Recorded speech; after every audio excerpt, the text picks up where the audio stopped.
Before Retro City Rampage, I was developing another game, a real 8-bit game which ran on the real thing.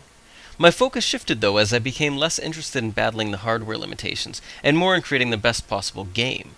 So I shelved it and started working on RCR. However, after completing that, I decided to dig it up again, and now you'll be able to see what really was possible in the 80s and how a real 8-bit game is made.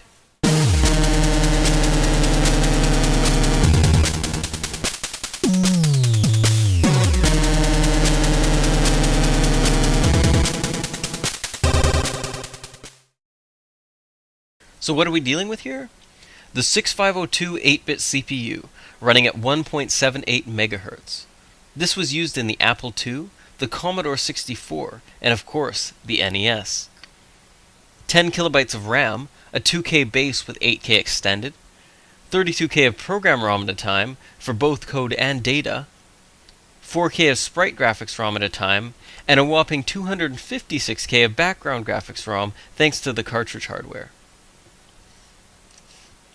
To make the most of the system's limited memory and speed, tile-based graphics are used. Images are broken up into 8x8 pixel tiles, and duplicates are discarded. As a result, the required ROM and RAM size is much smaller. The background can use up to 13 colors at once, but being only 2 bits per pixel, the tiles are actually just 4 colors. This is where the palette comes in. While each 8x8 tile can only use 4 different colors, which 4 colors it uses can be selected from up to 4 palettes. Each palette has 3 unique colors and a shared background color. Note that when a game is labeled as 8-bit, it's referring to the CPU. 8-bit systems generally only supported 2-bit or 4-bit color. 8-bit color was something of the 16-bit and VGA era, and actually gives you a whopping 256 colors. The world in RCR used nearly 30,000 tiles, but this needed to be under 8,000. I could either heavily simplify the graphics or reduce the size of the world, and so that's what I did. The easiest tiles to cut are those which are only used once, for example, store signs, statues, or foliage. There also weren't enough sprites for the dynamic props. And finally, I had to simplify the sidewalk pattern to repeat a single tile instead of multiple ones. It finally fit, and despite the cuts, the majority of the detail still remains. I allocated 64 tiles for the character sprites. This gave me a 3-frame walk cycle of 16 directions and 7 different character types. And because you can mirror sprites, you can reuse the same tile for walking left as walking right, so you can get 16 directions down into just 9 sets. To crunch further, the north and south walk cycles, normally 3 frames, could be done with just 2, also using mirroring. And while the sprites could move in 16 directions, if I stored heads only for the primary 8, those 9 sets crunched down to 5. Each car is 24 by 24 pixels and can drive in 16 directions. We also need 2 types, a police car and a normal one. Calculated, that adds up to 288 tiles, over twice the limit of 128. Mirroring the 16 directions to 9 brings it down to 162, and ensuring non-diagonal directions use less tiles brings us down to 144, but we're still over. So to crunch things further, we need to do more than just combine duplicate tiles, we need to combine similar ones as well. In this example, the sprite now uses 7 unique tiles instead of 9. Each 8x8 tile is 64 pixels, and if 6 of those pixels match, they're treated as duplicates. You surely remember the sprite flickering, but you might not know why it happened. Well, there were 64 sprites available, but only a maximum of 8 per line. With cars being 3 sprites wide, more than 2 results in flicker. Interestingly, the game's code did the flickering manually. The system itself just stops rendering after the 8th. With its 1.78 MHz CPU, high-level languages such as C++ are out of the question. Not a single line of code from RCR could be used. Instead, you're down to the metal with assembly language. Unsatisfied, I wrote a high-level assembler to give me the benefits of both worlds, and also started writing macros. Macros simplify your code, enabling you to represent multiple lines with just one. You retain the performance of assembly language while gaining a syntax closer to C. I also added many other C-like elements to the assembler, making if statements and loops cleaner, adding structs, adding switch and case, and familiar preprocessor directives. This all saved me a huge amount of time. Note that I actually released the assembler open source many years ago, so if you want to tinker with it, go right ahead. How the code is accessed adds another challenge. You have 32 kilobytes of program ROM, but it's split up into 4 slots, 8K each. The total ROM size is 512K, but you can only access it 8K at a time by swapping bits and pieces of it in and out of these 4 slots. The limited memory adds to the complexity, as you'll often exceed a bank's 8K. You'll then need to move code or data from one bank to another, and this slows things down because you'll then need to swap its bank in and then out every time you access it. Meet the vertical blank, or the V-blank.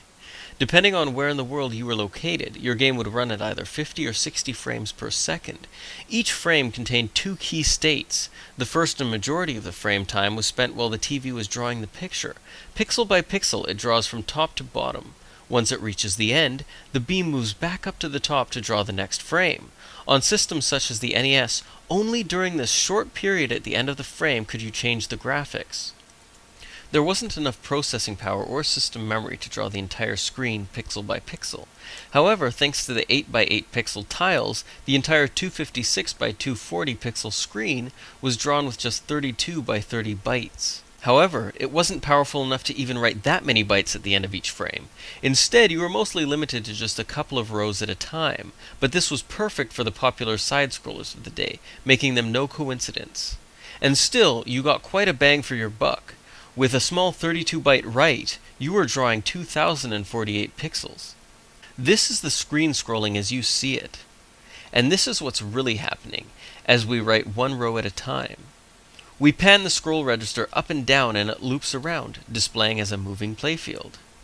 One major programming challenge was the lack of a debugger. There's no source-level debugging, no watch window, no debug renderer, not even printfs. Writing a full emulator and IDE with all of these features would have taken a fair bit of time, so I took a shortcut. I had already written an emulator, and the assembler exported map files, which show the location in memory of code and data. So in my emulator, I wrote functions to pull this out, and as the game runs, display it. The variables, arrays, and structs. This effectively gave me a watch window and the ability to render debug shapes. I could also hook into functions and analyze the game at specific points. While I never got around to adding music playback to the 8-bit version, RCR boasts over 2.5 hours of authentic music. The music and sound effects for RCR were composed in impulse tracker format, using the free tool ModPlug Tracker. These can be automatically converted to run on hardware, using the tool IT to NSF. The only real potential hiccup comes from the various tempos used by the music to create our widely varied soundtrack. If the tempo doesn't nicely match up to the system's frame rate, certain modulated effects could sound incorrect.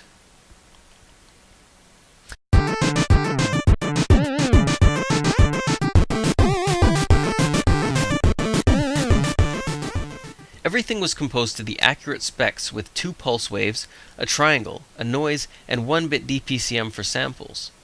The only place where the specs were bent is in the playback.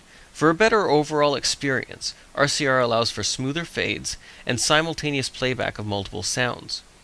On a real NES, either sounds would need to drop for others to play, or certain channels would need to be reserved for each purpose. For example, the sound effects might use the triangle and noise channels, and the music would use the square and DPCM.